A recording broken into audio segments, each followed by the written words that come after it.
Convidamos você, convidamos a todos para a mesa Fotojornalismo e a Tragédia Climática do Rio Grande do Sul.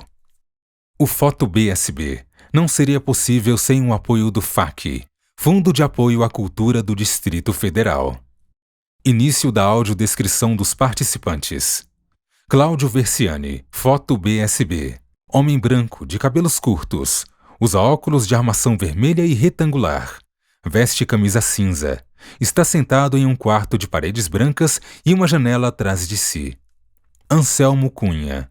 Homem branco de cabelos curtos e lisos e barba castanha. Usa óculos de armação redonda. Veste roupa bege. À sua direita, 2 prateleiras de madeira e atrás dele, numa parede clara, 6 pequenas imagens emolduradas. Matheus Bruchei. Homem branco de cabelos e barba grisalhos. Usa óculos de armação redonda. Veste camiseta branca e por cima dela, uma camisa verde. Atrás dele, uma parede branca com 2 quadros em preto e branco e uma estante com livros. À direita na imagem, uma janela. Camila Hermes. Mulher branca de cabelos escuros abaixo dos ombros. Veste roupa azul escura. Atrás dela, várias imagens emolduradas numa parede clara. Thales Ferreira, mídia ninja. Homem branco de cabelos esvoaçados loiros e bigode. Usa casaco cinza. Está sentado em um quarto claro. Daniel Marenco. Homem branco de óculos de armação redonda. Usa uma touca cinza e barba ruiva.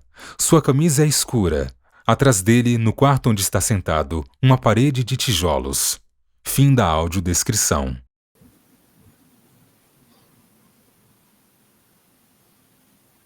Olá a todos. Olá, Camila, Thales, Anselmo, Matheus, Daniel. O Fast Foto PSB agradeço muitíssimo a presença de vocês nesse momento tão complicado da vida do Rio Grande do Sul. E a gente sabe que é um esforço de todo mundo para estar aqui, e a gente realmente agradece, mas agradece muito. Estamos aqui reunidos para que vocês contem as histórias, tentem transformar em palavras as imagens que vocês fizeram e que vem fazendo nesses 15 dias de cobertura fotográfica dessa tragédia climática que se abateu sobre o Rio Grande do Sul. Eu gostaria de começar com Daniel Marenco, porque o Marenco postou no Instagram uma foto de uma inundação, essa foto da inundação quando ele era criança. Quantos anos você tinha, Marenco? Que ano foi isso? A foto está datada ali de julho de 82, eu acho que deve bater. E eu nasci em março de 80. Eu tinha 2 anos e 4 meses. Aí tá na foto minha mãe, meu pai, né? Minha mãe, à minha esquerda da foto, e à direita uma prima dela. E aí, Thales, o Thales está na conversa também, eu vou só quebrar o protocolo um pouquinho, Cláudio, só para ele entender onde essa foto, que é o Thales é um fotógrafo de São Leopoldo, essa foto é a avenida que desce ali do posto Shell da Avenida Caxias do Sul. À direita, lá no fundo, do lado sim. É a escola Emílio Becker. Então, aí a gente chegava nesse nível, né? E diferente de como ela chegou agora. Maria, quando você viu essa foto pela primeira vez? Não sei precisar, Cláudio, mas teve um tempo atrás. Teve um tempo atrás alguns anos atrás, eu achei umas fotos da mãe. Na verdade, ela já tinha me mostrado algumas vezes, mas alguns anos atrás eu decidi por fazer um garimpo das fotografias dela, né, nessa caixa de sapatos que ela guardava as fotos, e alguns álbuns também, uns álbuns antiguinhos, e fotografei as fotos todas, né, transformei em arquivos digitais, pensando em, de repente, dar mais vida a elas, ou mantê-las um pouco mais perenes à passagem do tempo. E aí eu tenho esse material todo salvo digitalmente, né? E agora, quando você entrou na água nessa enchente qual foi o sentimento que você teve em relação a essa foto? Quer dizer, eu digo, qual a relação dessa foto sentimental, a relação sentimental dessa foto de quando você entrou na água? Você lembrou dela na hora, óbvio, não? Eu lembrei quando eu cheguei. É muito. Eu acho que todo mundo aqui depois vai poder dar o seu testemunho do que está sentindo, o que está passando na cabeça. A gente está vivendo a tragédia ainda, né? A tragédia, ela, talvez ela não tenha nem chegado no seu ápice ainda, infelizmente. Então é muito difícil até falar sobre o que está passando, o que está sentindo. Eu lembrei dessa foto depois, quando cheguei em casa, assim, porque essa foto que está na tela agora é uma foto desse menino que está puxando o barco, é o Fabinho, eu conheço ele desde pequeno. O pai dele jogava bola com o meu Dindo, que é uma pessoa que está no bote atrás de mim. Eu estou na ponta do bote. Então, o pai dele conhecia o meu Dindo. E o meu Dindo, essa foto é no centro de São Leopoldo. Ele mora num bairro que é o bairro Rio dos Sinos, que é pro lado direito do dique, sentido correnteza do rio. E um bairro que foi alagado. E que estava com previsão de ser alagado antes do que o centro. Então, a gente... por sorte, minha mãe estava na praia também, tinha ido para um aniversário de uma amiga, então a gente tinha sugerido ao meu Dindo que ele tivesse a decisão de sair da casa dele e fosse para o apartamento da mãe que estava vazio, porque a gente achava que ele estaria mais seguro ali. De fato, ele está mais seguro, só que ele ficou ilhado também, porque no centro de São Leopoldo a água também subiu. Então, aí a gente foi no início, eu não lembro que dia foi feita essa foto. Eu estou um pouco perdido em datas, gente.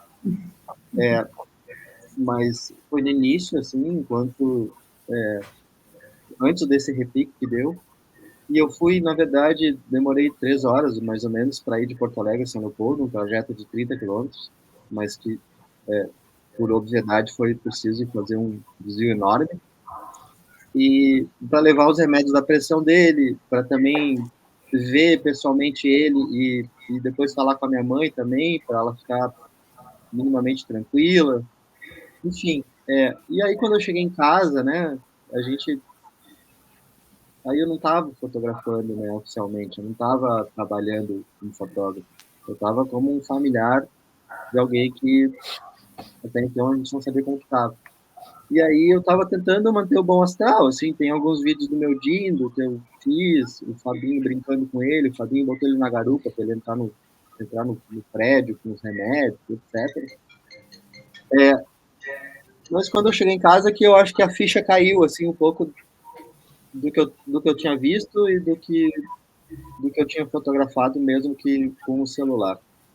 E aí eu lembrei da foto. E aí eu fiz esse post, né, que eu acho que é o post que deve ter se referido, que é um post que relembra que eu sou de uma geração de pais e avós que já viveram uma tragédia parecida, mas não nessa dimensão, né? Não nessa tamanha monstruosidade. E que a gente está caminhando a passos largos para que elas fiquem cada vez piores, né?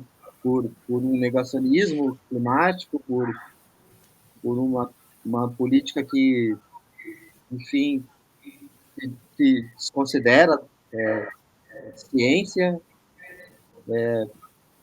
É isso, eu vou passar a palavra que daqui a pouco eu vou embargar aqui.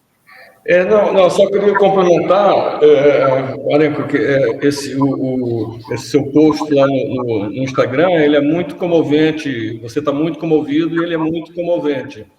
E outra coisa que eu gostaria de falar é que todos nós já convivemos com enchentes, mas eu me lembro muito bem que até recentemente, há alguns anos, os desastres eram naturais, né?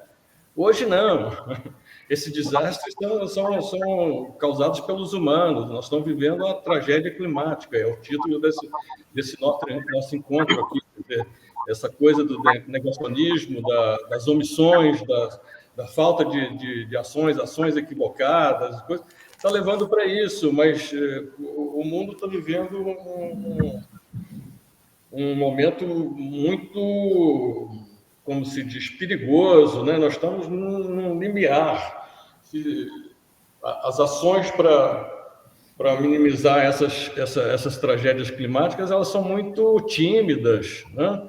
Diante da magnitude dessas tragédias, né? Quer dizer, de enchente, incêndios e outros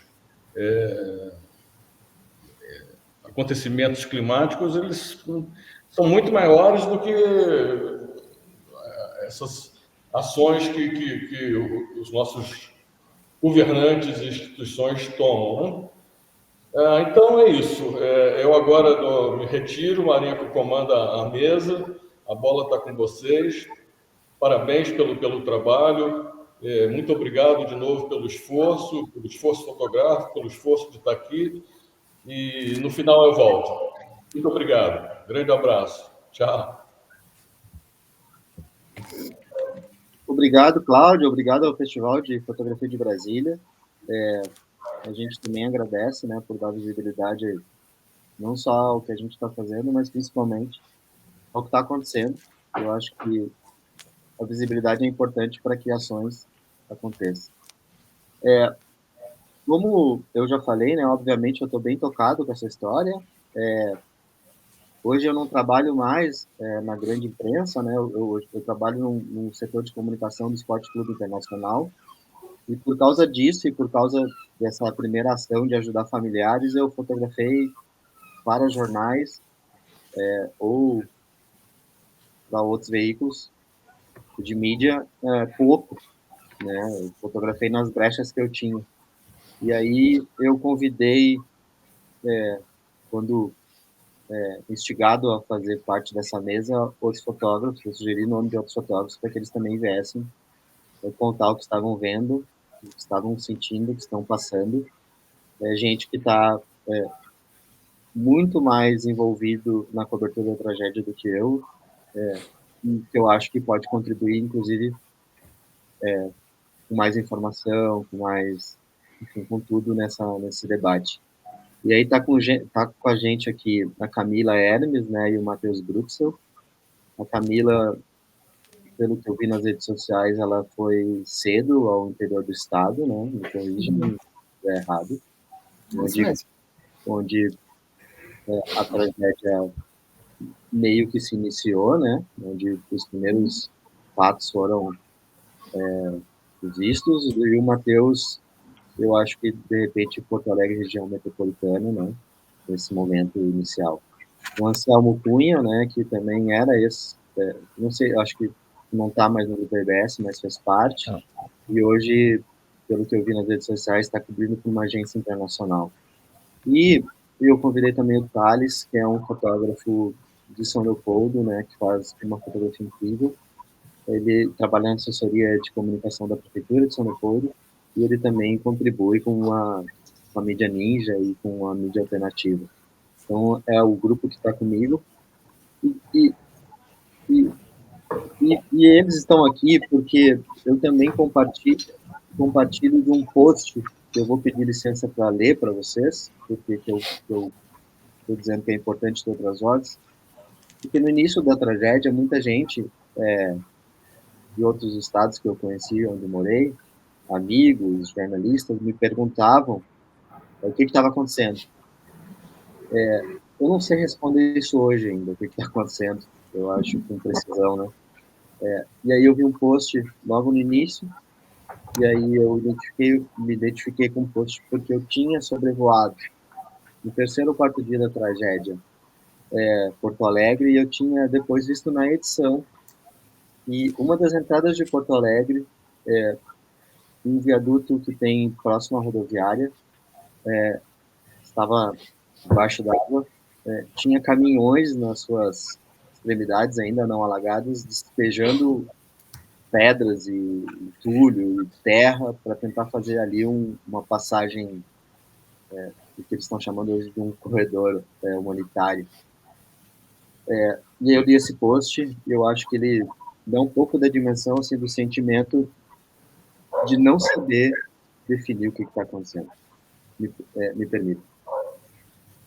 Corredor humanitário às pressas na entrada de Porto Alegre. Milhares de voluntários espalhados pelo estado, esgotados. Centenas de abrigos improvisados. Cidades recebendo ajuda jogadas pelo ar. Sim, de paraquedas. Sabe guerra? Pavilhões com postos de saúde e hospitais improvisados, porque muitos foram destruídos. Uma quantidade de vítimas ainda desconhecida. Quando falamos você não tem noção, não é força de expressão, muito menos para ofender. É porque nós, aqui no Rio Grande do Sul, também ainda não temos. É sem precedentes mesmo. Eu queria passar a palavra, assim, para que meus outros colegas tentassem, dentro do possível, contar o que estão vendo, o que estão sentindo, o que estão passando. E, se me permitem, eu acho que vamos começar com a Camila, e aí depois a gente segue conforme. Bom dia, Daniel. Bom dia a todos, os colegas. Primeiro, quero te agradecer, Daniel, pelo convite. Agradecer ao pessoal do festival também por abrir esse espaço para a gente conversar um pouco sobre tudo isso. E, na verdade, eu nem sei por onde começar, né, a contar tudo isso. Nos últimos dias, eu tenho contado, desde quando eu fui para o Vale do Rio Pardo, onde começou, né, dessa vez, né, porque a gente tem do ano passado ainda o Vale do Taquari, que sofreu com as chuvas, com as cheias. Mas agora, nessa linha do tempo, contando, né,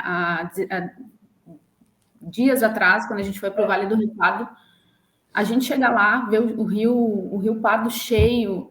Eu nem imaginava que isso tudo ia acontecer, né? No primeiro dia, uma das primeiras pautas que a gente foi fazer já era final do dia, e nós fomos ver uma dessas, inclusive foi nessa ponte até, o rio passando, ver como é entender, né? Estava bloqueado, se situando na cidade. A gente já se depara com uma cena que, eu não, enfim, acabei não fazendo foto, mas fiz um vídeo de uma mulher sendo arrastada pela correnteza do rio. E aquilo ali, para mim, foi um impacto muito, muito... Eu não sei mensurar, assim. E quando eu converso sobre essa cena, quando a gente viu a mulher sendo arrastada pelo rio, a gente não tinha a mínima noção do que estava por vir ali. Que isso poderia ser um drama de uma cidade, na verdade, se tornou um drama do estado inteiro, né? Então, tu ainda no início da conversa falou dos dias, né? Já não sei mais nem que dia. A partir daquele dia eu comecei a contar por dias, assim. Primeiro dia, segundo dia, terceiro dia. E de lá para cá eu já estou no 16º dia acompanhando, já acompanhei diversas frentes, assim, abrigo, resgate, limpeza de cidade. Ontem conversamos com um geólogo, professor da URGS, dizendo que isso vai ser um drama comum agora, a partir de agora isso vai se tornar comum para a população.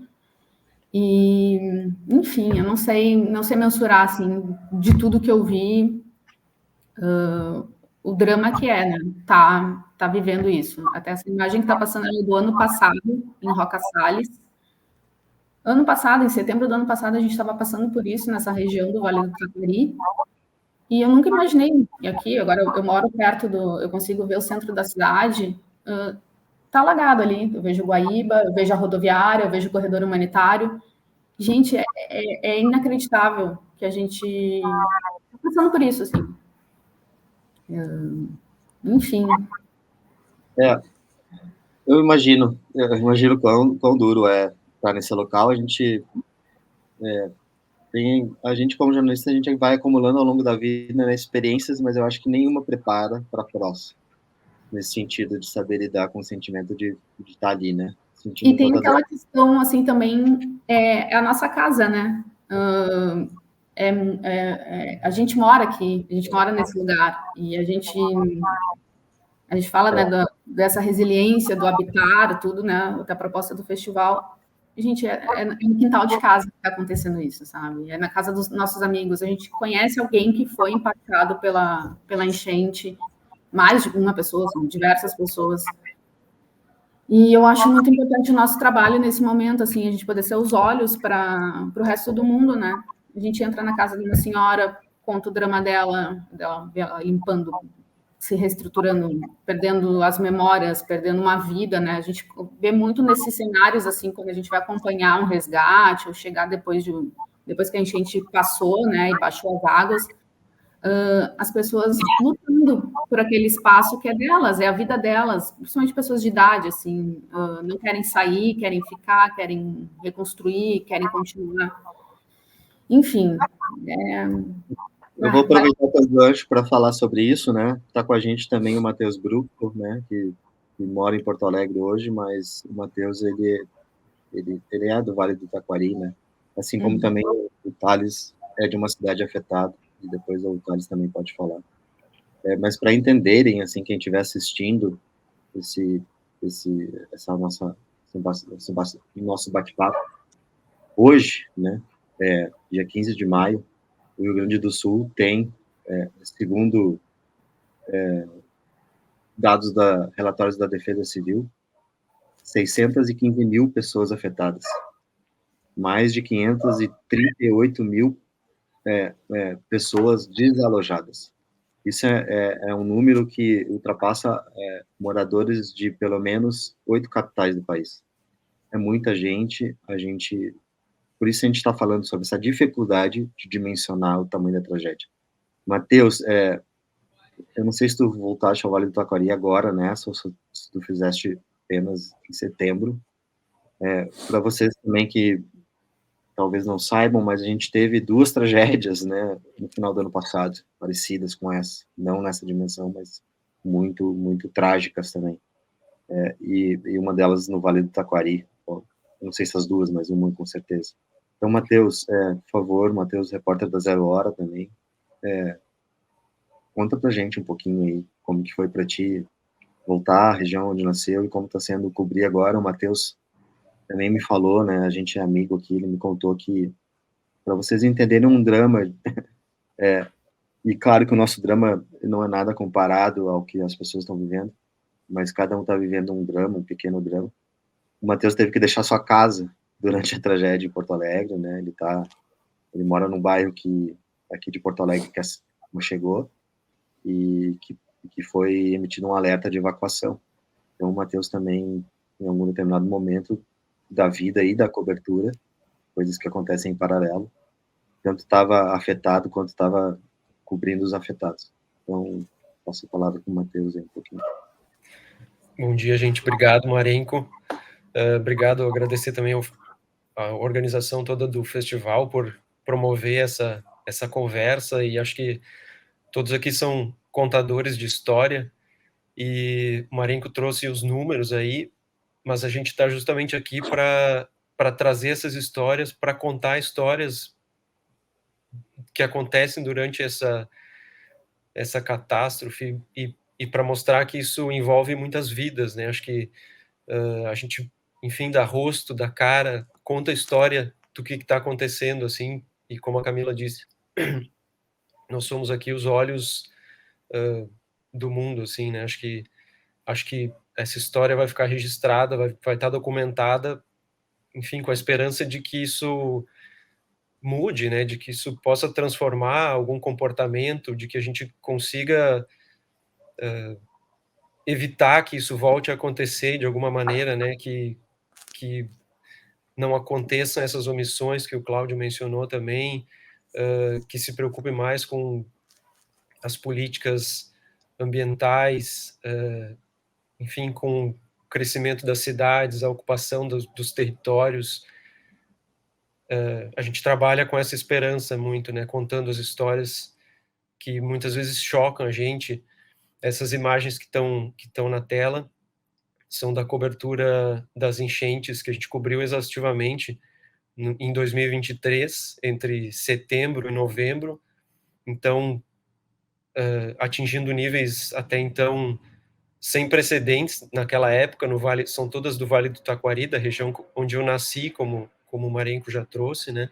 Meus pais ainda moram lá, eu cresci na beira do rio, via enchentes desde criança também, ao mesmo tempo que eu tomava banho nesse rio, no rio Taquari, que banha a região.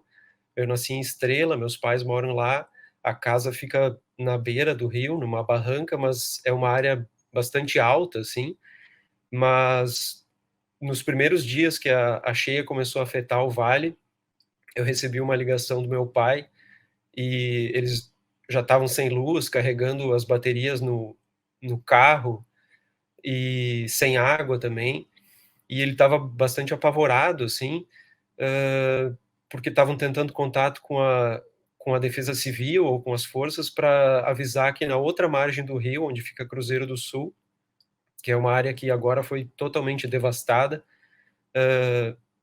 tinha pessoas em cima de uma casa à espera de resgate. Quando uma aeronave conseguiu se aproximar do local, uma pessoa foi resgatada e a outra acabou sendo arrastada junto com a casa pela força da água. Então, acho que isso me emociona muito ainda. Enfim, eu falo de um privilégio ainda, porque a gente teve que deixar a casa, mas acabou conseguindo voltar já. O meu prédio não foi atingido pela água, mas o meu bairro foi evacuado. E a casa dos meus pais também acabou não sendo atingida, mas a água nunca chegou tão perto, né? E o Vale do Taquari, no ano passado, me impressionou muito. Logo no início da cobertura, eu tive a oportunidade de fazer um sobrevoo pelo vale. A gente conseguiu chegar até a cidade de Mussum, que foi quase completamente alagada, assim, no dia em que foram registrados 15 vítimas no município. Aí era o sepultamento de uma família no cemitério de Mussum, que também foi atingido. E acho que tudo isso é muito impressionante, assim, e a frequência com que esses eventos extremos, ela passou a acontecer nesses últimos anos.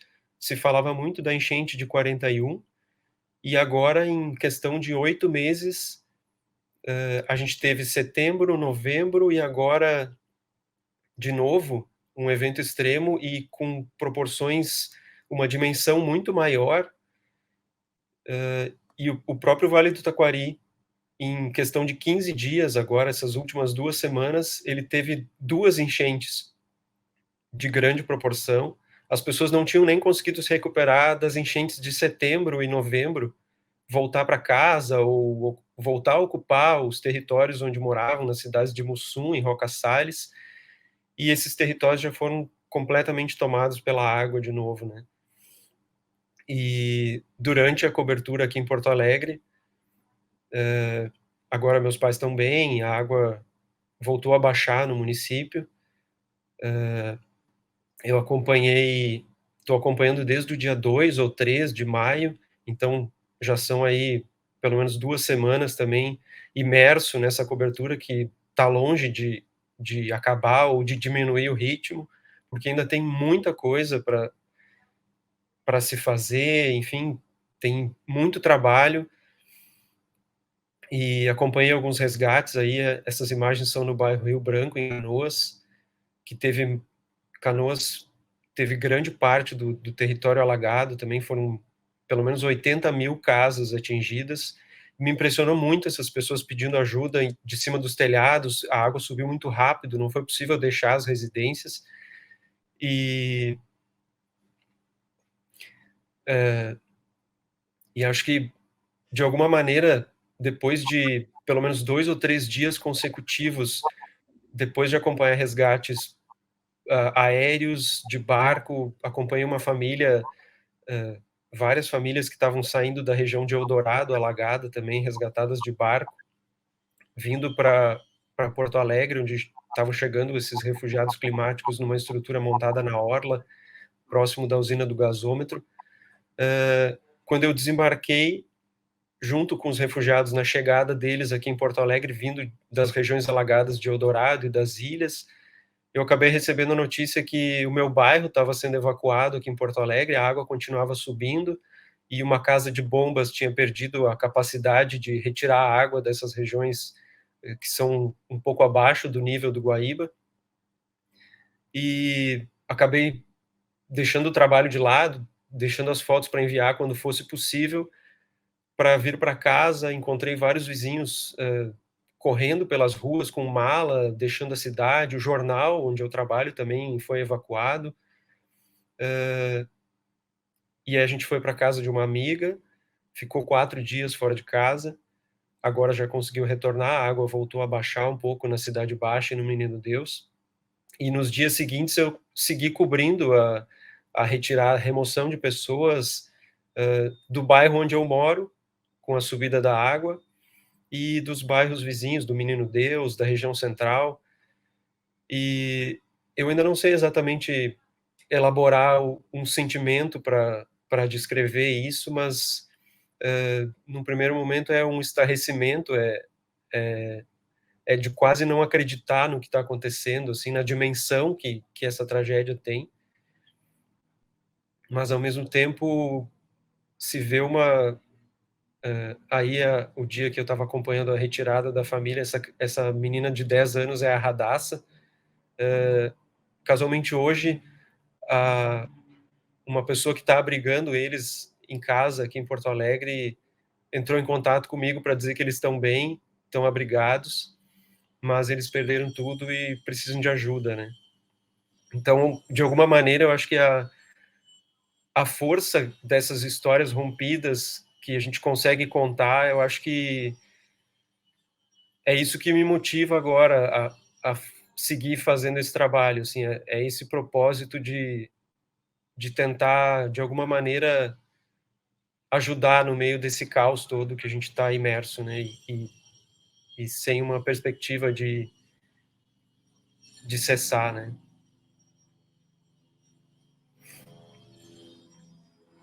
Obrigado, Matheus. O Matheus falou de uma enchente histórica, né, que é uma enchente histórica que Porto Alegre teve no passado.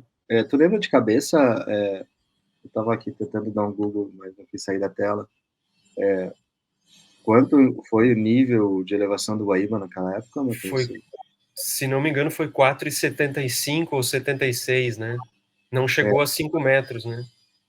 Então, para as pessoas entenderem, Porto Alegre, né, tem um sistema, ou deveria ter um sistema de contenção da cheia do Guaíba, que é feito através de um muro da Mauá e as suas comportas, os diques e casas de bomba, né, que são essas casas que tiram água da cidade e jogam de volta ao rio. Ele não funcionou, né? Ele, obviamente, como vocês podem ver pelas fotos, esses portões no muro vazaram água, as casas de bomba não tinham manutenção adequada e estouraram, então muita água também entrou, retornou à cidade por elas, né? Fez o caminho contrário. Enfim, muitas coisas nessa tragédia a gente vai poder contar com mais precisão quando a gente parar de contar ainda a tragédia, contar os dramas que estão acontecendo. E muita coisa também a gente vai ter que combater, né? Uma delas as fake news, né? Infelizmente, até num momento desse, muita informação corre na rede de uma forma, inclusive, maldosa, e muita coisa a gente vai ter que repensar para o futuro, né? Cientistas já estão falando que cidades inteiras do Rio Grande do Sul, né? Cidades como das regiões do Vale do Taquari, cidades próximas a Porto Alegre, como Eldorado, que hoje é uma cidade fantasma, terão que, após a catástrofe, né, repensar até uma mudança de local. E o Matheus também falou sobre essa nossa certa convivência, né, com cheias, não desse tamanho. E aí tem um cientista, o Carlos Nobre, que diz que as tragédias climáticas dessa dimensão, elas estão acontecendo mais cedo do que a gente previa, né? Ou seja, o futuro de ameaça climática, ele já não é mais futuro, ele já está presente. Também está com a gente o Anselmo, né, o fotógrafo que está cobrindo por uma das agências internacionais. eu acho que é importante ele estar aqui também para as pessoas entenderem que, enfim, isso não é um drama local, isso não é um drama nacional, isso já é notícia internacional. Eu queria também que ele contasse um pouquinho onde ele passou, o que ele está sentindo, se ele puder, e, e, e, e se ele puder também dar um pouco de retorno, assim, de como que as agências estão demandando dele, o que estão demandando dele, enfim, qual a importância estão dando a essa cobertura. Bom dia, Vincent. Bom dia, pessoal. Eu confesso que estou um pouco nervoso de falar, assim, eu não consegui me preparar, né? Eu estou no meio da cobertura, então está sendo um processo de muitas novidades para mim, de cobrir algo tão grande, algo na minha cidade, algo de ver os meus amigos sendo afetados, minha família sendo afetada, e é muito difícil, assim, lidar com tudo isso. Essa jornada, ela começa no dia 1º de maio, a gente conversou com alguns colegas, eu, o Carlos Macedo e o Renan Matos, a gente decidiu que a gente queria cobrir esse evento, né? Eu saí do Jornal da 0 Hora faz 3 meses, pouco mais de 3 meses, e eu queria estar buscando uma oportunidade de me conectar de novo com o jornalismo. E a gente viu a história primeiro lá nas primeiras regiões que foram atingidas, o Vale do Rio Pardo, o Vale do Taquari, e a gente decidiu que a gente ia fotografar essa história, contar essa história, porque é uma história grandiosa, importante, que ia ter uma repercussão muito grande. A gente não imaginava o tamanho que seria. A gente só viu que era mais uma enchente, era a terceira na região, e que a gente queria contar essa história também, vivenciar essa história e contar essa história. Então a gente conseguiu chegar até Sinimbu, que foi uma das cidades mais atingidas nesse primeiro momento, e por não estar atrelado a um jornal, no momento não estava atrelado a nada, né? Eu fui por conta, porque eu queria ir para fazer essa cobertura. É um outro ritmo de cobertura. Então, por mais que a gente tivesse 3 colegas, a gente combinava um horário para se encontrar quando a gente chegava no local e saía cada um para um lado, fazendo suas próprias fotos, suas próprias imagens, sua própria história, sua própria narrativa. Como a gente tinha um tempo nosso para lidar como a gente queria, eu tive muito mais proximidade com as pessoas de eu mesmo falar com elas. Não era mais o repórter de texto que falava com as pessoas, era eu mesmo que ouvia as histórias delas e conversava com elas. E isso, na hora, por ter essa lógica de horário também, por mais que seja um horário mais aberto, a gente não percebe o quanto isso nos impacta. A gente está focado em trabalhar aquela história, pelo menos eu me senti assim, focado em trabalhar aquela história. Foi só quando eu cheguei em casa, no final do dia, que eu fui dormir, eu me deitei, que aí o meu corpo passou a processar o que foi aquilo. Eu tive muita dificuldade para dormir, eu tive bastante pesadelo, eu acordei e dormi umas 4 vezes, as 4 vezes tive pesadelo, foi uma conexão maior, porque eu também cobri o Taquari em setembro, novembro, no ano passado, só que é uma outra relação quando tu está totalmente envolvido com a pauta, né, e é isso que permitiu a agência, né, essa outra relação com o jornalismo, com a história, com as fontes, porque só estava eu ali, no caso, né, representando a agência. Então, logo que eu consegui o primeiro material, eu mandei para o pessoal da agência France Press, e eles toparam seguir essa cobertura comigo. E a visibilidade, ali eu comecei a perceber assim, o impacto que era isso, porque não tinha chegado ainda a Porto Alegre. Eu não tinha essa dimensão, até porque a gente estava com dificuldade de comunicação, sem internet lá. E eu comecei a perceber o tamanho que isso tinha quando os jornais internacionais começaram a repercutir minhas fotos. Foi a primeira vez que eu tive repercussão internacional no material.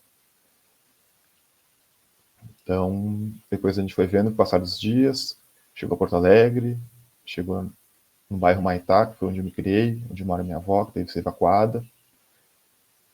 E é uma experiência pesada, assim, são muitas emoções, porque, por um lado, tem os colegas, os amigos que estão vindo falar sobre o meu trabalho, que estão conhecendo o meu trabalho agora, pela repercussão que isso tem, que é uma coisa boa, né, ter o nosso trabalho circulando, conseguir passar o que a gente quer dizer, mas, por outro lado, é muito duro tu viver isso.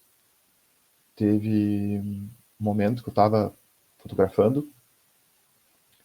E tinha um grupo de amigos, né, do Maitá, que a gente se criou no Maitá e a gente não mora mais lá. Poucos moram lá, no caso. E eu descobri que um amigo estava desaparecido. Ele, a esposa dele e as 2 filhas. E no meio da cobertura, tu não tem que seguir trabalhando e a tua cabeça tá em outro lugar, assim. Então foi muito difícil mesmo esse processo, mas assim, o bairro tá alagado, o bairro tá inundado. Eles estão sem luz. Então, provavelmente esse desaparecimento é porque eles não estavam em casa no momento que foram buscar, que teve equipe de resgate. Tentei me acalmar e seguir. Bom, depois a gente descobriu que eles estavam na casa de outra pessoa, que eles tinham, outros vizinhos acolheram eles, tinham mais condições, conseguiram ser resgatados. Mas o ponto é que é tudo muito próximo. E é tudo muito intenso. É difícil tu conseguir se concentrar no trabalho quando tudo isso está acontecendo com os teus, sabe? Claro que a gente se sensibiliza quando é algo distante, mas é indescritível quando é com os teus. Eu acho que o que fica dessa experiência, o que vai ficar depois que isso passar, e a gente imagina que tem muito mais coisa por vir, mas o que já vai ficar é uma empatia muito maior por quem passa por isso. Porque agora a gente está sentindo na pele, sabe? E por mais que a minha casa não tenha sido atingida, a gente sente isso com os outros. A gente só pode imaginar a dor de quem está em abrigos agora, por exemplo. Nós todos estamos no Rio Grande do Sul, a gente sabe o frio que está aqui. Então, além da situação toda de perder a casa, perder seus pertences, ainda está numa condição de abrigo que mais seja tem muita os voluntários, tem muitas pessoas ajudando, muita doação. Não é como estar em casa. E tá com esse frio, tá nessa situação toda, é tudo muito pesado. Tudo é muito difícil. Aqui em casa a gente está sem água, a gente está com uma família de amigos que ficaram desabrigados, que vieram para cá também. E é tudo muito pesado. Ainda, além de ser esse peso dessa cobertura, tem também a novidade do trabalho com a agência, né? A agência perguntou como é que era o formato de trabalho. A agência chega no final do dia e me diz: o que tu vai fazer amanhã? E aí eu me pergunto: o que eu vou fazer amanhã? E eu me sentia, por conta, assim, por ter essa experiência nova de estar num veículo muito maior, né? E de essa responsabilidade de estar sempre no front, sempre na correria, por mais que eu chegasse em casa e quando a cabeça tentava relaxar, tu continuava conectado com aquilo. Teve um dia que o meu editor, Pablo, ele falou assim: acho que seria bom tu folgar. E não por qualidade de material, não por diminuição na entrega, mas porque ele sabia que é uma cobertura difícil, que nesse formato mais autônomo de trabalho é uma novidade para mim, e eu achei aquilo sensacional, assim, de uma empatia muito grande de alguém que provavelmente, aliás, certamente já passou por coberturas assim, já se sensibilizou muito com isso também. Então, eu sou muito grato à AFP pelo modo como pela relação que a gente tem de trabalho. Eu acho que é muito bom poder trabalhar com esse suporte forte, por essa autonomia, essa confiança no meu trabalho. E é duro, assim, eu sinto como é um batismo de fogo para trabalhar com um jornalismo mais global, sabe? E também, por estar nessa cobertura mais na rua, encontrei muitos colegas de fora do estado. Acredito que tenha feito grandes amizades em função de essa irmandade, né, que essa experiência toda demanda, né? Porque tem muita solidariedade também dos colegas com o que a gente está passando. Enfim, eu ainda me sinto meio atônito, assim, com tudo que está acontecendo. E enfim, meio a tudo isso é legal, assim, ver esse coleguismo, os colegas estão junto, quando a gente se encontra, quando a gente se dá apoio. Tenho encontrado bastante o Bruxel nas pautas. Muito bom poder contar com o teu apoio ali. No primeiro momento estava muito nervoso, encontrei na Praça da Alfândega. Ele me ajudou a dar uma acalmada. E é muito bom encontrar tantos colegas e receber tanto carinho deles também. Muita compreensão, um momento difícil. É isso que eu tenho a dizer. Querido, obrigado. O Matheus também é um querido, né? Eu sei o quão carinhoso ele deve ter sido nesse encontro. Obrigado, Anselmo, obrigado. O Anselmo falou sobre uma coisa que é importante também que as pessoas entendam, né? Os ritmos de trabalho, um jornalismo local, né? Como é o que o Matheus e a Camila estão fazendo, né? Trabalhando no jornal. É um jornal que privilegia muito uma cobertura local. E com a diferença de um jornalismo que também está de olho em outros acontecimentos no mundo, e acontecimentos no mundo é o que não falta. Eu entendo o que tu está dizendo, eu também já trabalhei nos dois lados, eu vou fazer um pouquinho aqui um relato, né? Ontem eu estava de folga do Inter e eu tenho fotografado nas folgas, né? Tentado atender os freelas que aparecem. E ontem eu estava fotografando para um jornal internacional. E a coisa é tão diferente mesmo que eu fotografei ontem e eu ainda não editei o material, porque o ritmo é realmente diferente, né? E, mas tem coisas que a gente está vendo nessa cobertura, talvez a gente não tenha visto nem em filmes, né? Por exemplo, ontem eu fotografei um bairro tá, com as casas totalmente alagadas, algumas delas só com o topo do telhado, e mesmo assim pessoas estão resistindo em sair porque estão com receio, né, de assaltos, de furtos, e felizmente isso também está acontecendo, né? Coisas sendo saqueadas, alguns barcos de voluntário, ouviu-se relato também de que foram roubados, enfim. E ontem eu vi uma cena de um cara passeando com o seu cachorro, né, porque o cachorro, quem tem cachorro em apartamento em casa, sem pátio, sabe que ele demanda um pouco de energia, passeando com o seu cachorro no telhado dos vizinhos. É, é, é inacreditável se a gente fosse falar isso sem estar vendo e sem estar presenciando que isso realmente pudesse estar acontecendo. Essa, o que o Anselmo falou sobre essa cooperatividade entre os colegas é importante, acho fundamental, né? A gente não deve ter esse pensamento de concorrência. Eu sei que a FAB trouxe muitos jornalistas num voo de Brasília, então tem muito jornalista de agência internacional, do centro do país, de outros lugares aqui cobrindo, porque realmente isso aqui tomou uma dimensão gigantesca. Além disso, ele também falou uma coisa, eu estou gripado, me perdoe a tosse, que me toca um pouco, que é a história, e tem um pouco a ver com a temática do festival, né? A temática do festival é resiliência, habitar na emergência climática. A gente só não está habitando como a gente está trabalhando, e isso tudo se mistura, e aí rola um sentimento muito confuso de tentar controlar o lugar de cada um, para que, de certa forma, a gente consiga fazer o que a gente sabe fazer, que é contar nossas histórias, mas a gente consiga sobreviver, né? E é difícil, porque a gente tá no meio da coisa, a gente tá no meio dos amigos, da família, e aí quando a gente não tá fotografando, a gente está ajudando no abrigo, ou a gente está buscando água onde tem água para tomar banho, ou para beber, enfim, é isso.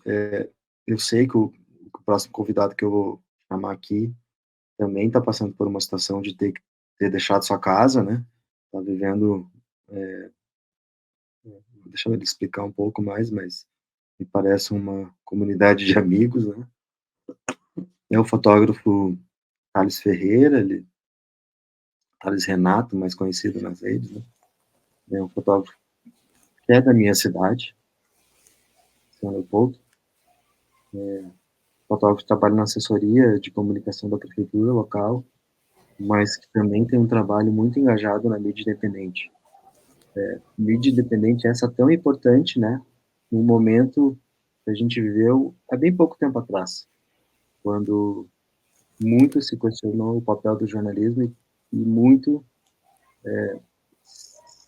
se fez importante o papel do jornalismo independente para poder contar o que estava acontecendo realmente no país, no momento de total negacionismo de tudo.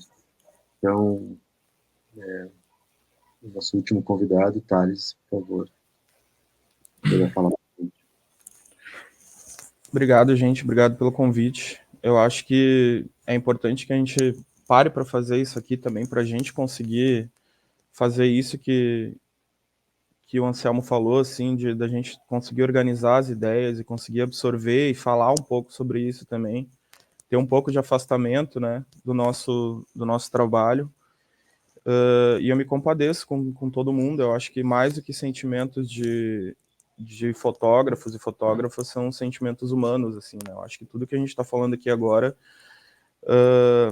são coisas que eu ouço qualquer um que tá ao meu redor aqui, que está atingido ou não, né, direta ou indiretamente, no caso, porque todo mundo foi atingido, compartilha.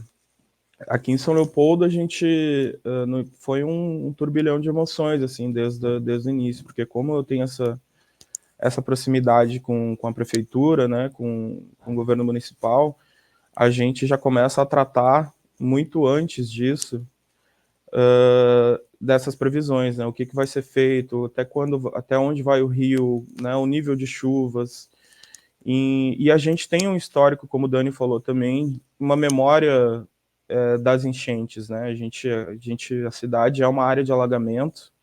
Aqui, nessa foto que está aparecendo agora, os moradores, inclusive, estão sendo tirados do bairro Santos Dumont, na beira da BR-116. Ali eles foram um dos primeiros momentos, assim, mais emergenciais, que a gente foi até lá, que o caos estava instaurado, assim, as pistas estavam parcialmente fechadas e tinha carros vindo e voltando na contramão, civis, carro do exército, bombeiro, ambulância, helicóptero, enfim. E essas pessoas aí estavam sendo tiradas, assim, todo caminhão que chegava, tinham 2 caminhões recolhendo no bairro, e ele despejava as pessoas, voltava e trazia mais um caminhão em cheio no intervalo, assim, de 10 minutos. Então, e essas pessoas ficaram ali na beira da BR, sem ter para onde ir, sem saber o que fazer, e a estrutura não comportava, não existia uma resposta naquela hora. Inclusive teve a foto anterior ali do cachorro também, uma que foi mostrada, foi um cachorro que foi atropelado na nossa frente, assim, né? O carro buzinou, os cachorros saíram, e quando ele passou de novo, o carro acabou passando por cima dele, e aí o cachorro foi atropelado, e o outro cachorro que estava com ele ficou em luto, né? Ficou em volta dele ali e tal, tentou ter alguma reação e tudo mais. E nisso algumas pessoas já ficaram, né, mais do que a situação que elas já estavam. Depois desse momento, algumas pessoas começaram a exigir algumas respostas, assim, porque a qualquer momento podia ser uma criança, podia ser uma família, né? A gente não tinha uma ordem ali. E essas fotos foram feitas no mesmo dia, foi um dos momentos mais críticos, assim. E, enfim, a gente passou por esse processo também de ter que descobrir o que a gente ia fazer, né? Eu saí de casa na sexta-feira passada, e por convencimento desses meus amigos, inclusive onde eu estou aqui, na casa deles, que é um lugar mais alto da cidade, por garantia mesmo, né? Eu moro no centro de São Leopoldo, então é um dos lugares mais altos da cidade em relação ao rio ali. E a gente já vim para cá na sexta-feira, já fiquei aqui no sábado a gente trabalhou, né? Já começou nessa rotina de o que fazer, para onde ir. Até de madrugada tivemos que remover famílias do ginásio municipal, que é próximo ao DIC, próximo ao rio ali.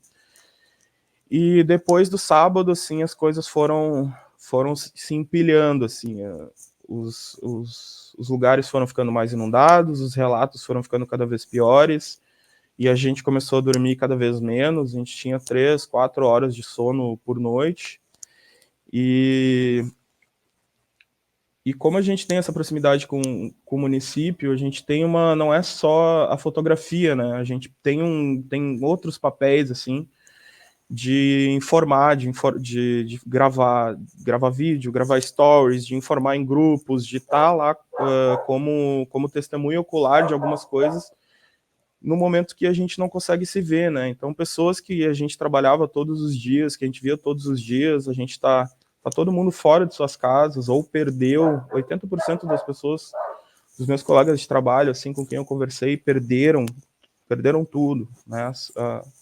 A água chegou até o teto das casas deles, e tinham certos pontos, assim, essa foto agora é na Avenida João Corrêa, que é uma das avenidas mais famosas da cidade, uma das avenidas mais centrais, assim. E ali estavam sendo também descarregados pessoas de vários bairros diferentes, inclusive do próprio centro, né, quando subiu a água, era um dos pontos mais críticos também.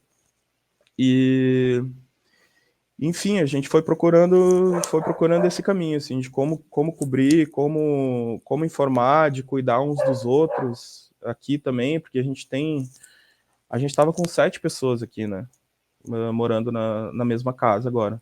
Tinham 3 pessoas que já moravam aqui, e aí a gente teve que ir agregando, assim, teve amigos meus que eu tive que ligar no sábado para avisar, ó, gente, vocês precisam sair daí, e também teve um processo de convencimento, assim, eles acabaram vindo para cá, e como eu moro no segundo andar, a minha casa não foi atingida, mas esse distanciamento, assim, essa falta de perspectiva, ela é uma coisa que atinge todo mundo também. Ontem eu acabei conseguindo voltar para minha casa para buscar coisas, assim, no momento que a água já estava subindo, né, de novo, porque o rio, a gente é banhado pelo Rio dos Sinos aqui, e o rio parou por uns dias e começou a subir de novo. Aqui é a BR-116, próxima à rodoviária de São Leopoldo ali. Essa era uma obra de expansão das faixas que estava em andamento já faz meses, assim. E durante uma das madrugadas, que eu não lembro qual também, as máquinas começaram a trabalhar para poder abrir essas pistas, né? Então, uma obra que ia ser uma obra para facilitar um local de trânsito intenso, assim, acabou tendo que se tornar uma obra emergencial, né? Para passar carros de emergência ali e tal, enfim. E eu acho que ontem foi muito estranho para mim, assim, conseguir subir no meu prédio, a água tá até metade da canela, da minha canela, mais ou menos, um pouquinho mais da metade. E a gente passou por tudo isso, e eu voltei pro meu apartamento para pegar algumas coisas, e as coisas estavam lá, estavam todas no lugar. A minha vida estava em stand-by ali, né? Ela tá aqui, ao mesmo tempo que está acontecendo tanta coisa, com tanta gente, né? A gente fica tão comovido. Eu voltei para lá e a vida estava em stand-by, assim, foi um momento muito estranho. Nessa foto aqui a gente estava fazendo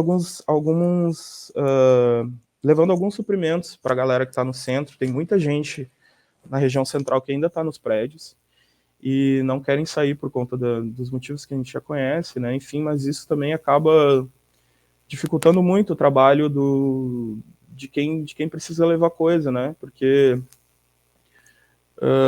nunca vai ser o suficiente, né? A gente não tem essa perspectiva, então ali ainda tem barcos que estão funcionando, barco de bombeiro, barco de voluntário.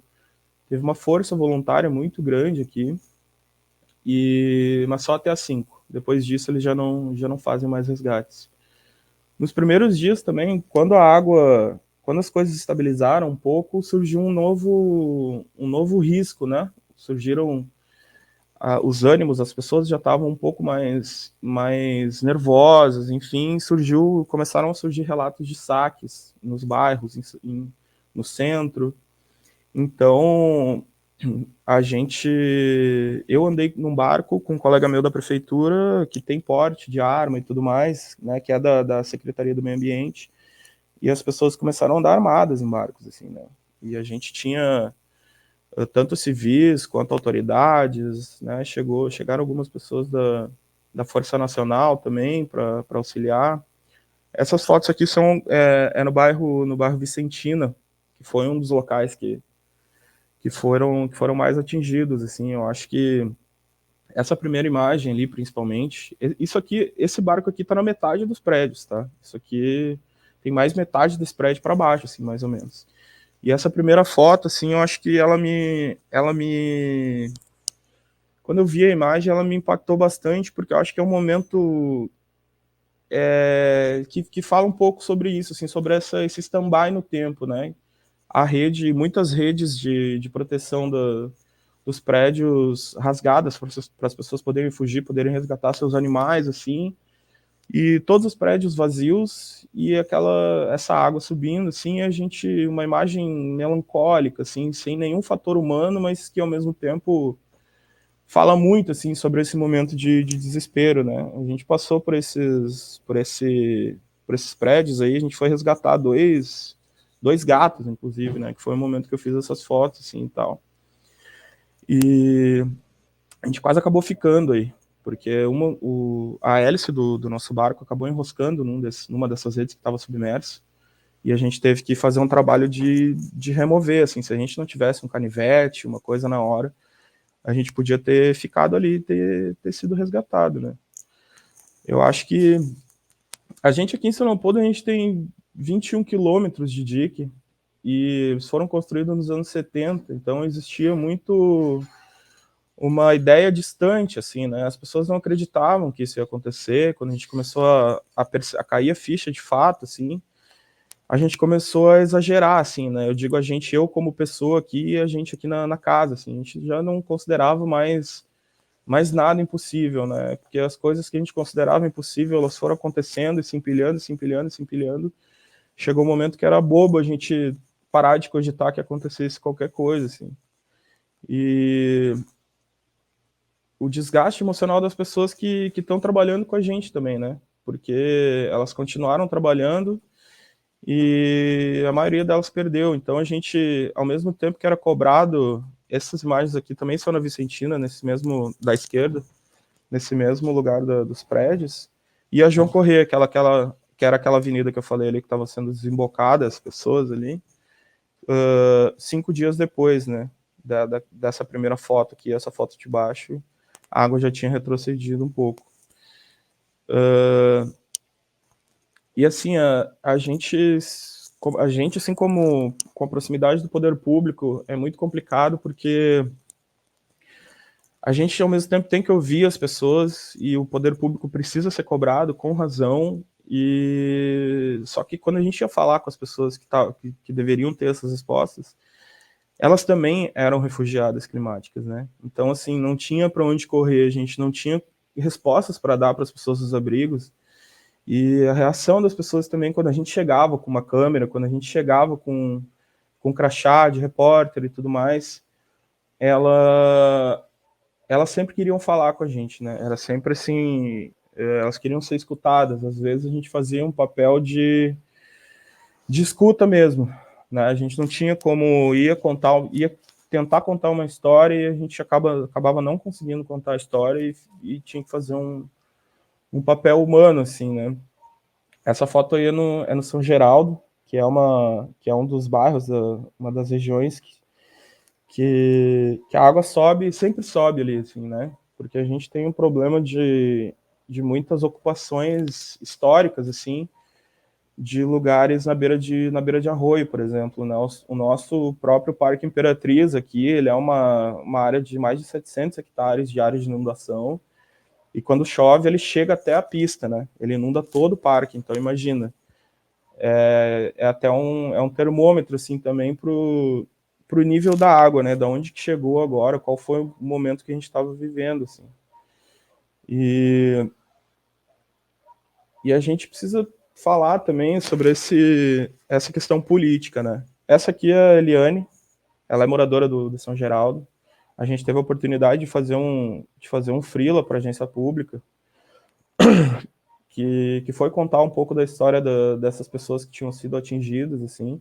Ela é moradora dali, cabeleireira, e também perdeu a maioria das coisas. Acho que a única coisa que sobrou foi um fogão e uma televisão, que estava no segundo andar, no quarto dela, assim.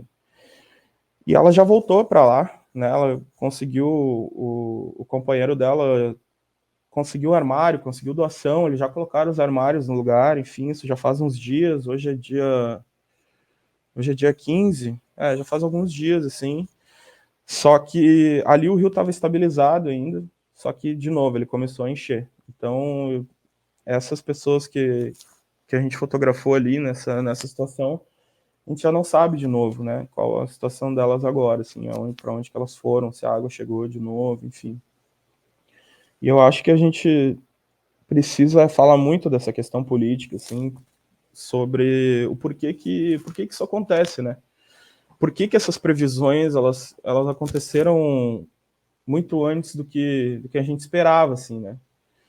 E são decisões totalmente políticas e históricas que causam esses problemas, assim. Ontem o governador Eduardo Leite, numa live, pediu para as pessoas começarem, como as pessoas estão doando muito fisicamente, pediu para que as pessoas começassem a pensar no estado da economia, né, do mercado, da economia local, e pedir, eu não sei qual que era o objetivo, mas pensar em doações que ajudassem o mercado, né, que ajudassem a economia. Então, acho que isso é uma frase diretamente ligada, assim, assim, olha, a gente está recebendo muita doação, né, estamos prejudicando a economia. Então, acho que não é à toa que essas coisas acontecem, né? Não são catástrofes naturais, mas como a gente tinha mencionado, assim.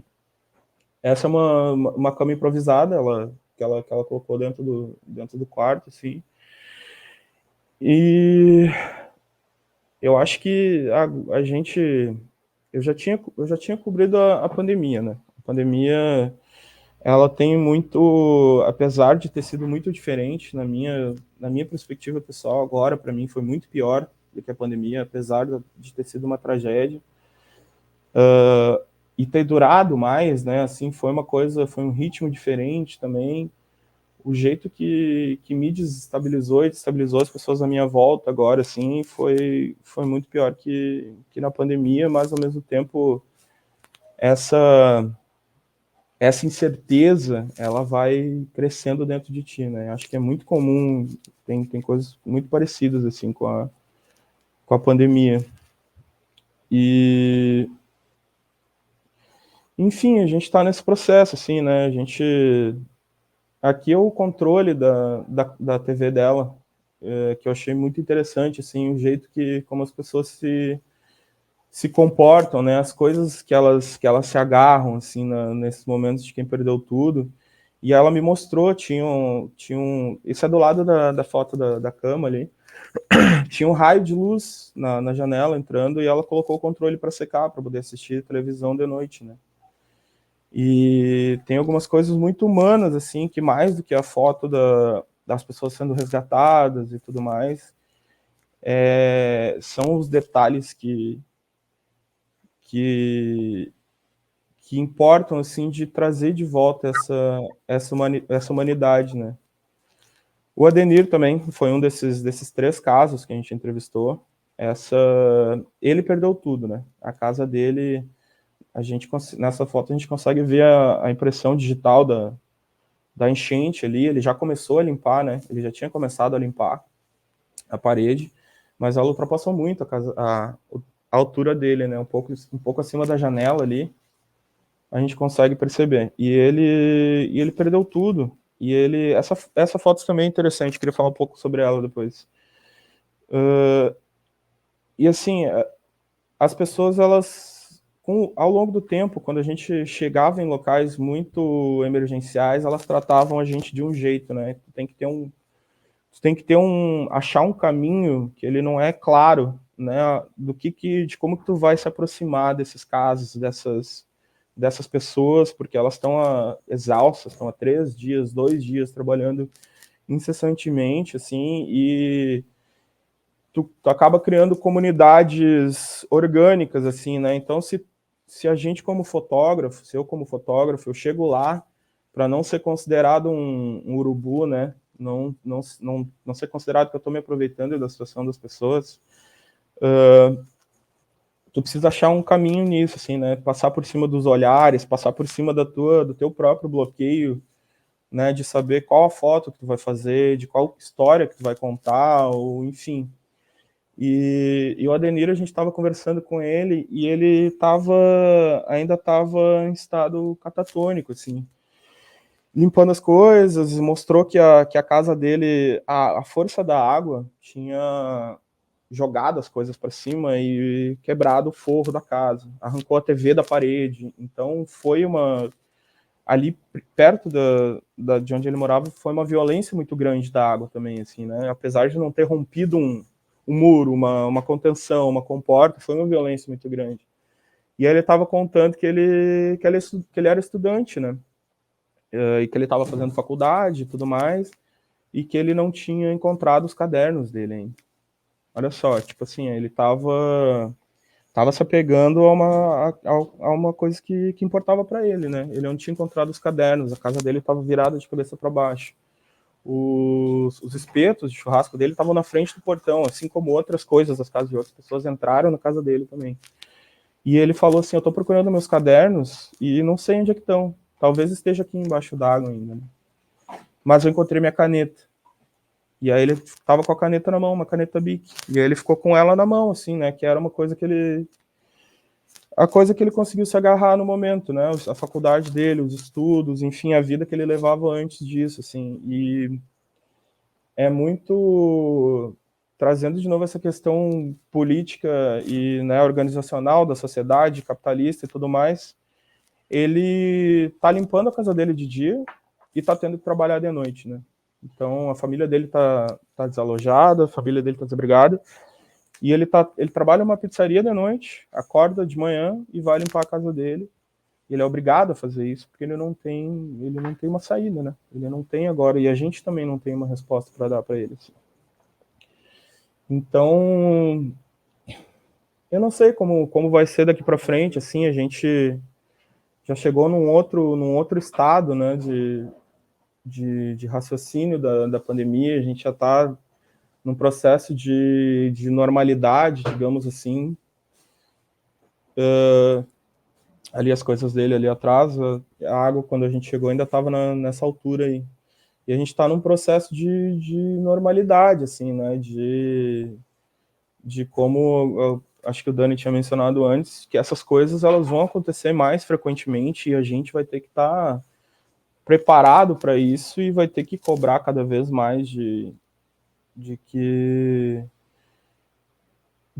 leis de defesa ambiental não sejam afrouxadas, né? De que as grandes empresas e os grandes conglomerados não façam o que bem entenderem em prol do lucro, né? Porque essas pessoas são o que tocam toda essa economia, né? E elas são obrigadas a trabalharem nessa situação também, é um absurdo. Esse é um dos principais pontos de abrigo que a gente tem na cidade, que é o centro de eventos, aqui na São Borja, que é umas quadras de onde eu estou ficando aqui, é bem pertinho. E a gente teve na madrugada do sábado passado para domingo, a gente teve que realocar essas pessoas com o perigo de inundar o centro, né, que elas estavam no ginásio municipal. E as pessoas que estão coordenando esse abrigo também, elas são da sociedade civil, são da Secretaria de Assistência Social, também teve pessoas que ficaram 70 horas sem dormir, praticamente, assim, sabe? E tu via o estado mental dela se deteriorar ao vivo na tua frente, assim. Então foi muito impactante pra gente também acompanhar esse tipo de coisa. E isso aí esse abrigo se tornou uma espécie de município à parte, assim, ele é uma comunidade à parte. Ele tem um pouco de cada coisa, o Estado tá dentro dele, mas ele não organiza, né, quem organiza são as pessoas, quem organiza são quem tá lá desde o primeiro dia, né? Tá? Quem tá lá desde o primeiro dia E essa forma de organização também, a gente foi num outro abrigo que quem estava cuidando da cozinha eram as próprias mulheres desabrigadas do abrigo, né, do ginásio. E elas estavam cozinhando, elas tomaram conta da cozinha, por se dizer assim, elas tomaram esse negócio para elas. E foi a primeira vez que a gente conseguiu ver um pingo assim de esperança, sabe? Que todas elas perderam tudo e elas estavam achando um sentido naquilo ali, de alimentar as pessoas. Teve uma delas que era cozinheira, já era cozinheira, e ela deu um relato assim, eu não sou uma pessoa muito solidária, eu tenho um coração bom, mas eu não sou uma pessoa muito solidária, mas eu tô adorando fazer isso aqui. Então eu tô descobrindo a minha força, tô descobrindo coisas novas sobre mim, apesar de tudo, assim. E foi o primeiro relato que eu ouvi dessa esperança, né? Dessa resiliência que as pessoas têm, assim, que é inacreditável. Aquela foto do cavalo ali, inclusive, é um dos acessos para o centro de São Leopoldo. E os cavalos tem 2 cavalos e um cachorro ilhados ali, né? E a gente só consegue acessar de barco e tal. Uma grande questão que a gente tem também é essa questão dos animais, né? Como que a gente vai lidar com isso depois, né? Como que a gente já não tem lugares aqui para abrigar eles. E é uma questão muito cobrada também, e né, o próprio Cavalo Caramelo ali de Canoas também exemplificou muito bem assim o que as pessoas pensam disso agora, assim, né? Mas, enfim, eu queria dar os parabéns para os meus colegas, né? Eu acho que, apesar de tudo, essas imagens são essenciais, não só para a gente contar a história, mas para a gente, como fotojornalista, também ver os nossos colegas, as pessoas que a gente às vezes não conhece pessoalmente, né? Mas, enfim, se inspirar para ter força, né? Para conseguir descobrir o nosso caminho, assim, através das fotos de outras pessoas também, né? Eu acho que essa rede de apoio que o Anselmo falou, assim, da gente poder encontrar as pessoas na rua e a gente ter com quem conversar e a gente também entender que a gente também precisa ser ouvido, né? Que a gente também precisa falar e a gente precisa ser escutado, assim como essas pessoas que a gente escuta. Teve uma parada que me impactou muito também, assim, que foi nesse momento aí dessa foto, nesse dia aí, que foi meu irmão, filho do meu padrasto. Ele estava morando com a mãe dele agora, num desses bairros que foram inundados, assim. E quando eu cheguei para fotografar, ele até tá numa das fotos antes, ele resgatando um senhor, assim, ele tava num barco, né? E eu fiquei em volta fotografando, ele não percebeu que era eu, assim, ele tava muito, muito engajado ali, tava muito tempo fazendo isso também. E eu nunca vou esquecer o jeito que ele me olhou, assim, quando ele viu que era eu, assim, sabe? Ele tava concentrado, focado, e quando ele me olhou, assim, ele desabou. Ele veio para cima de mim, assim, me abraçou e encheu os olhos d'água. Tipo assim, viu uma pessoa conhecida, uma referência, sabe, no meio de tanta gente e no meio dele também, né? Na questão dele também, que tinha perdido tudo, assim, e tal. E, enfim, são coisas que a gente vai, assim como na pandemia também, eu vou ter que processar durante muitos anos aí, né? Infelizmente, processar e voltar a lidar com isso, né? Então, eu acho que a melhor maneira agora é a gente viver um dia após o outro e, né, tentar se cuidar ao máximo também e continuar tentar fazer esse trabalho que é tão essencial, né? Tanto para a gente poder interpretar a nossa forma de ver o mundo, quanto para as pessoas também que não têm acesso e que precisam ser informadas e precisam ficar sabendo dessas coisas, né? Enfim. Obrigado, Thales. Obrigado pelo teu relato. Impressionante, né? A capacidade e a sensibilidade de Thales para conseguir fotografar esses momentos humanos, eu diria, das pessoas tentarem manter a sanidade, né? É o controle tentado ser seco ao sol, caneta na mão. A Camila, uma foto dela com uma sensibilidade feminina de perceber as escovas do cabelo de uma senhora sujas, né? Todas eu acho que cada um, né, com a sua história de vida, com a sua experiência fotográfica, jornalística, né, contribuindo um pouquinho para não só narrar essa história, mas também documentar essa história. Eu acho que é importante que isso a gente, como jornalistas, contadores de fato, a gente também documenta eles.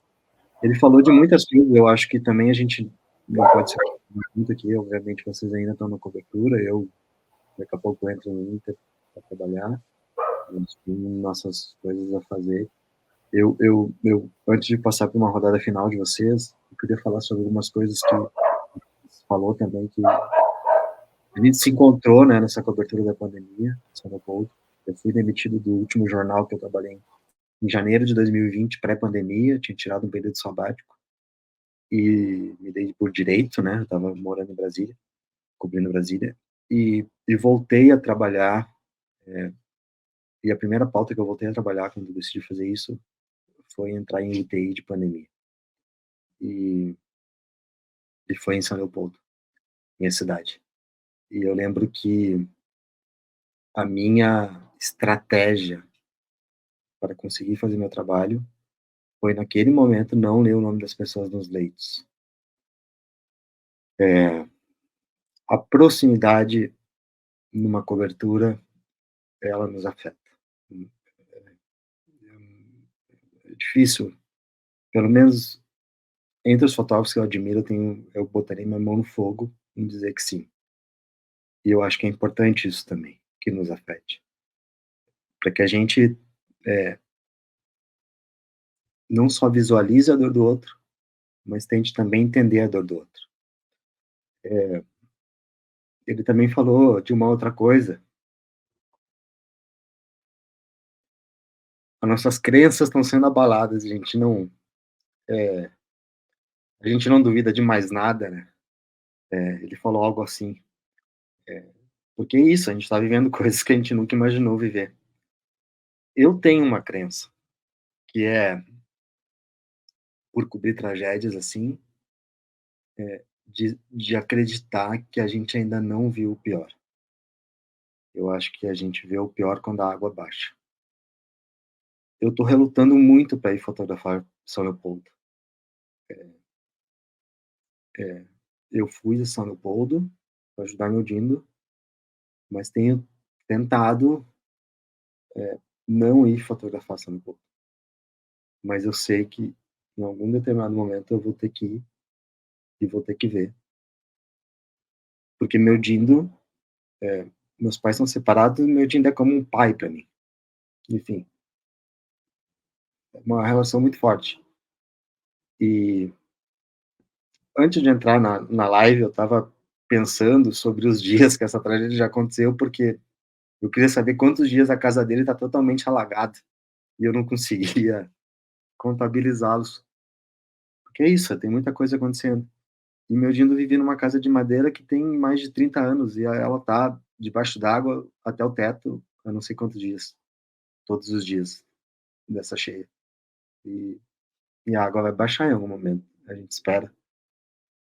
E, obviamente, meu irmão, que mora no Chile, tá vindo para cá, chega amanhã. Meu outro irmão, que tá numa zona segura de São Leopoldo. Os cunhados do meu Dindo. A gente já se combinou de, enfim, tentar ir lá e dar uma ajudada. Então eu vou voltar a São Leopoldo. E eu não sei como vai ser. Porque é muito mais íntimo, muito mais visceral, muito mais detonador, assim, de estrutura, uma proximidade. Então,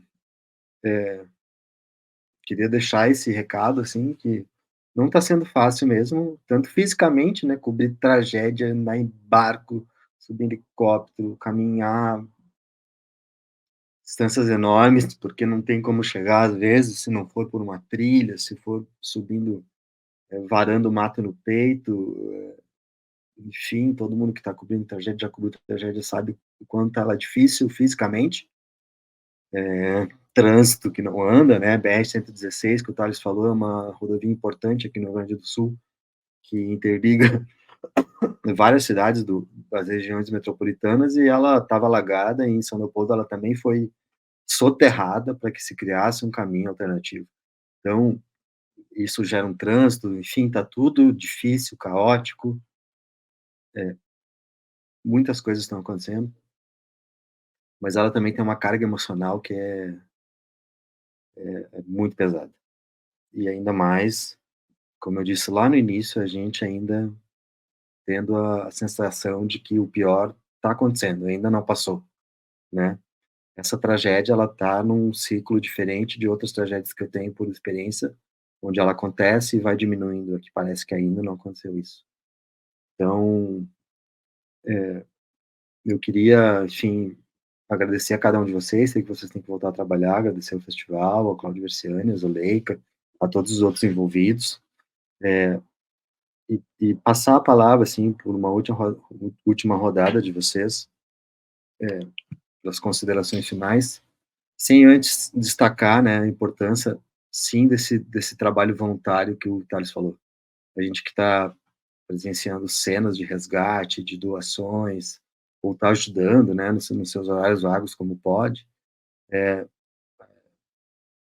Esse trabalho voluntário, civil, ele é muito importante, as doações são muito importantes.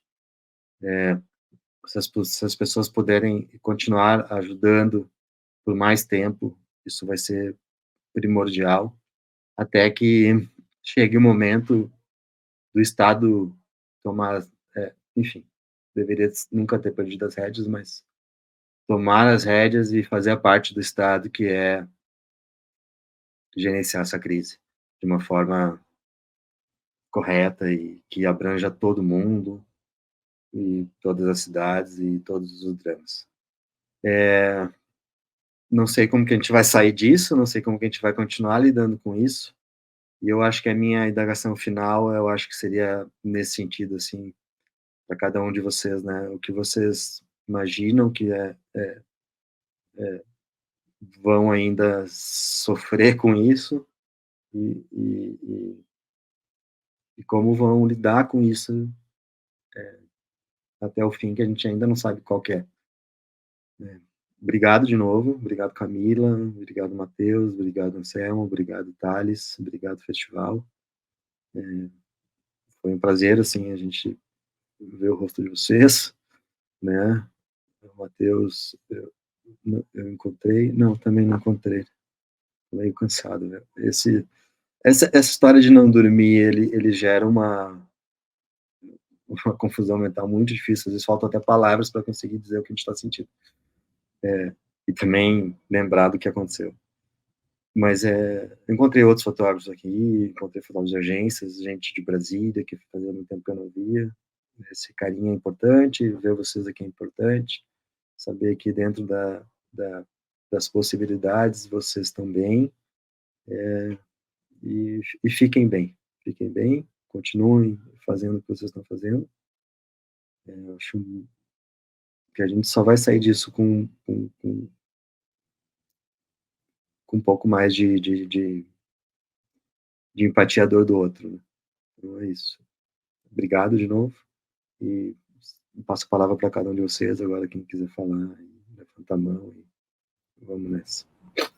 Posso dar para dar uma encerrada, assim, acompanhando todos os depoimentos, né, e pegando um gancho nesse final, até puxando pelo Thales, dizendo da questão da ajuda, né, eu só queria reforçar que o nosso trabalho, pelo menos particularmente para mim, o meu trabalho só foi possível porque eu contei com muita ajuda, assim, ajuda de bombeiro no interior, eles não são militares, eles são civis, né, são bombeiros voluntários, a gente teve acesso à base, a gente acompanhou a chegada de pedido de socorro de cada um, os números nos eram passados, assim, em tempo real, né, então a gente conseguiu entender a dimensão das coisas através dessa ajuda, né? Então, a gente foi muito ajudada. Essa foto, ela é em Dona Francisca, é um município que estava isolado, agora não sei qual é a situação, é próximo de Agudo, quarta colônia.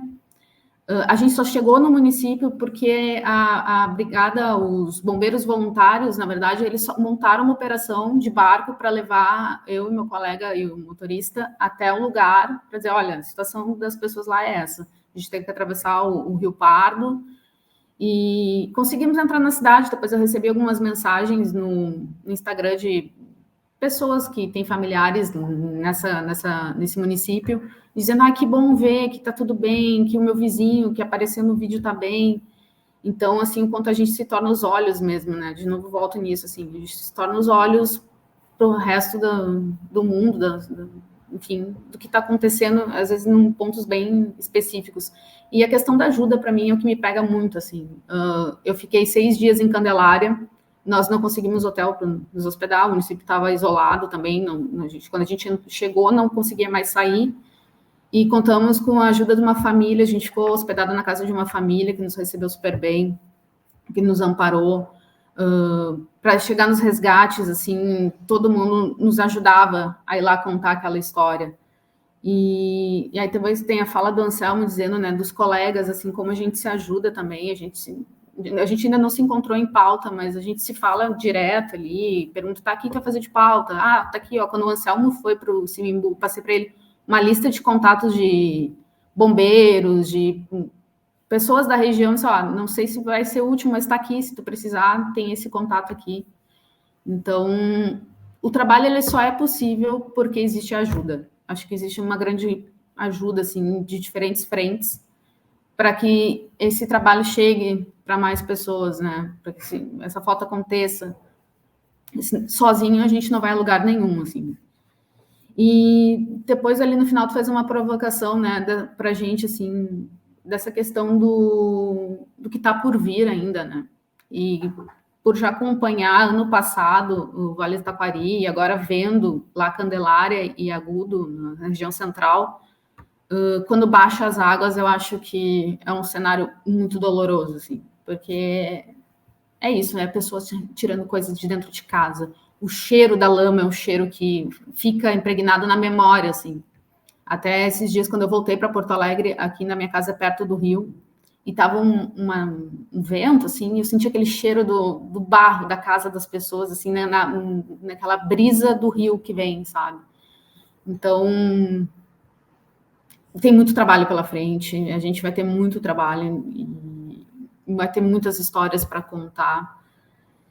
E eu não sei mais nem, assim, tem muito disso também, assim, já são muitos dias, eu já não sei, às vezes eu me perco nos dias, eu durmo mal também, na verdade, ao contrário do Anselmo, que tinha pesadelos, eu não conseguia dormir, assim, dormia nesses 6 primeiros dias, eu dormia 3 horas por dia, 4 horas, em regiões, lugares que eu não sabia onde bem eu estava, né? Eu tentava entender, esse lugar onde eu estou é seguro, eu posso dormir, porque não sei, né? E era muita chuva também. A gente pegou dias de muita chuva no início, assim, e uma tensão, não se sabia o que estava acontecendo. E, enfim, então tem muito trabalho por vir. Ontem, conversando com um geólogo, ele disse que isso vai se tornar mais recorrente. E, bom, é isso, que a gente possa se ajudar, continuar trocando essas ajudas para o trabalho acontecer, né? E é isso, gente. Vamos que vamos. Obrigado, Fabio. Você vai longe. Thales. Não, só para complementar rapidinho, teve um caso que eu não mencionei, que foi, eu postei uma foto, a Mídia Ninja postou uma foto minha, de um cara com porta-mala aberto, deitado num Passat, assim, né, num banco de um Passat. Eu acho que era um Passat, não lembro. E aí aparecia a placa do carro, enfim, tudo mais. E aí me enviaram uma DM, um inbox no Instagram, e era a família dele, eles achavam que era essa pessoa, o tio deles que eles estavam procurando, que eles não sabiam onde estava. E aí eu vim nos meus arquivos, clareei a foto do rosto, mandei para eles e eles identificaram o cara. Conseguiram chegar no dono do carro pela placa. Acho que é um exemplo prático, assim, que óbvio que a gente não... E é muito difícil uma coisa assim acontecer, né? Mas como é importante esse tipo de trabalho, pô, eu ajudei a triangular uma foto minha, né, com outras informações, ajudou a triangular uma pessoa que estava desaparecida, então levou acalento, nem que seja para uma pessoa, né, que eu fiquei sabendo, ou enfim, que a gente fica sabendo. E sobre esse fim, né, quando que ele chega e tal, se teve uma coisa que eu aprendi com a pandemia também, é que não tem um dia, né, que vai acabar. Isso vai ser diferente para cada um de nós, né? Vai chegar um dia que a gente vai estar no conforto da nossa casa, que a gente vai estar no conforto da casa de alguém, que a gente vai, né, voltar para um certo tipo de rotina, que a gente vai se dar conta de que acabou, né? Mas ele nunca acaba, assim, é uma coisa que fica a vida toda contigo e vai acabando aos poucos, assim, né? Não tem um decreto que termina com isso. Então, é isso, vamos viver um dia após o outro. Espero que todo mundo fique bem, que os amigos e familiares de vocês fiquem bem. E vamos lá. Vai, Matheus. Eu tô chamando tu para levantando a mão aqui, tá? Beleza. Só complementando, eu tive recentemente num abrigo, o maior, acho que do Rio Grande do Sul, em Canoas, que tem mais de 7.000 pessoas, e a gente já vê, depois de 2 semanas de trabalho, os próprios voluntários completamente esgotados, assim, então acho que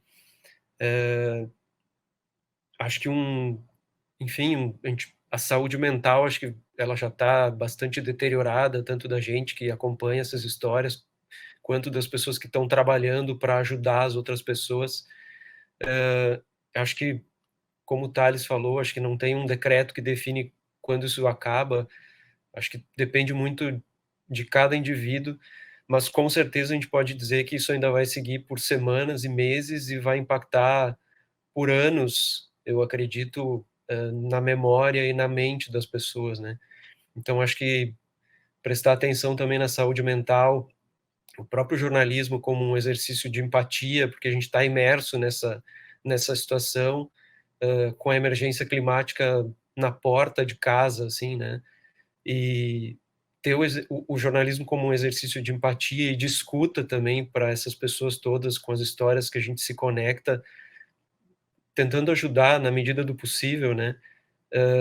Aqui eu lembro de uma vez que a gente veio quando estava fora do prédio, estava fora de casa, veio uma noite para tentar ver se a água tinha chegado aqui, e eu moro alguns quilômetros distante da orla da cidade do Guaíba, mas naquela noite a gente sentiu um cheiro de rio, era quase como se eu morasse na beira do rio, como quando eu morava na minha infância, assim, na beira do Taquari, mas o prédio onde eu moro, em Porto Alegre, na Cidade Baixa, fica bastante distante da orla, assim, mas era quase como se o rio tivesse na minha rua, assim, né? Pelo cheiro, pela essa memória, acho que é muito presente ainda, né? E, enfim, me solidarizar com os colegas e fazer para que a gente tente fazer essa mobilização para toda ajuda importa, assim, né? Acho que muitos voluntários esgotados ainda tem muito trabalho pela frente e a gente ainda precisa de muita ajuda aqui, né? É uma situação que acho que vai se estender por bastante tempo, assim, né? Obrigado, Matheus, também. Antes de passar a palavra para o Anselmo, acho que também, se o Cláudio puder vir, né, o Cláudio Versiani, querido, para a gente também depois encerrar, eu acho que todo mundo aqui vai precisar contar a rotina, né, de cobertura. Meu Cláudio, tudo bem, Cláudio? Anselmo, palavra.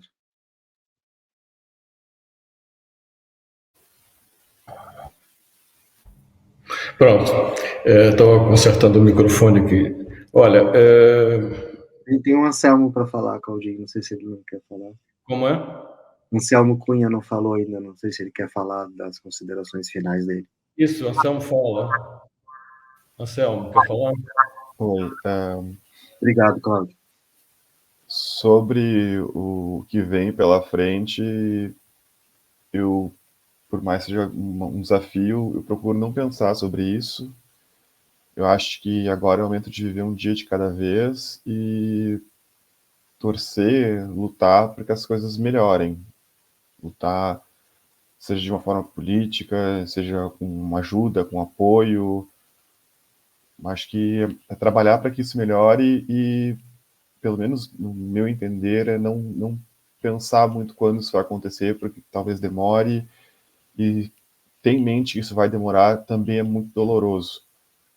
E como mensagem final, é meio clichê, mas eu gostaria de agradecer a todo mundo que mandou mensagem de apoio, a todo mundo que trabalhou como voluntário, a todo mundo que compartilhou algo no Instagram de mensagem de suporte, com informação importante, que combateu as fake news, a todo mundo que de alguma forma se doou, que participou desse processo, que auxiliou o outro, porque isso é muito importante. Toda ajuda nesse momento é importante, todo gesto de carinho, toda pessoa que acolhe a outra, seja com um olhar, com o que for, é um momento muito delicado e é um momento que a intenção de ajudar já ajuda muito.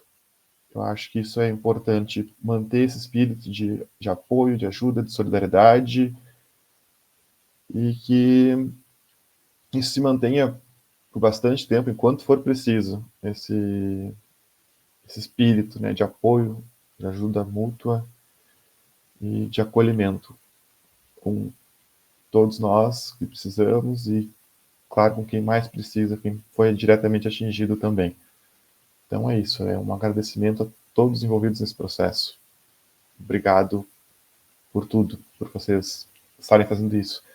E só mais uma coisa sobre os voluntários, assim, o trabalho voluntário, o trabalho dos civis que estão ajudando as pessoas diretamente é impressionante, é uma organização que surgiu do nada, eles são muito organizados, eles são muito respeitosos entre eles são muito rápidos, são muito dinâmicos. É incrível assistir aquele processo, estar lá presencialmente, vendo isso acontecer, é uma experiência incrível, sabe? E é muito legal ver isso, a capacidade que as pessoas têm de se organizar, de se mobilizar para ajudar os outros, sabe? Até quem não é conhecido do outro se ajudam, né? Então é muito legal ver isso, é muito legal ver as redes também, que são muito cheias de informação, de compartilhamento de informação, de ajuda, onde procurar água, oferecendo suas casas para ter luz, né? Uma coisa que eu vi bastante no centro da cidade é pessoas com uma extensão para fora de casa, sabe? Para as pessoas poderem carregar o celular. São pequenos gestos de uma grandiosidade incrível. Então, meu agradecimento a todo mundo que, de alguma forma, por menor que tenha parecido ser, ajudou outra pessoa. Obrigado.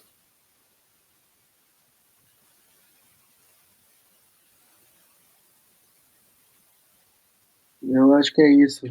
Enfim, as palavras do Anselmo para todo mundo. Obrigado também, gente. Cláudio, é contigo agora. Obrigado também por, né, meu nome, em nome da galera aí. Obrigado ao festival, né, que abriu as portas assim numa situação de emergência para um relato de emergência climática. Então, sei que vocês moveram aí o que puderam para que isso acontecesse. Então, obrigado também. Bom, mais uma vez, muito impactado e muito emocionado com as imagens e com o relato de vocês. É muito impressionante, eu acho que vocês não têm ideia do quão impressionante é essa conversa que vocês tiveram aí, que vocês juntam as imagens e os relatos. E é muito bonito, na hora dessa, a coisa da solidariedade entre vocês e de vocês com os afetados, com quem está ali convivendo com vocês.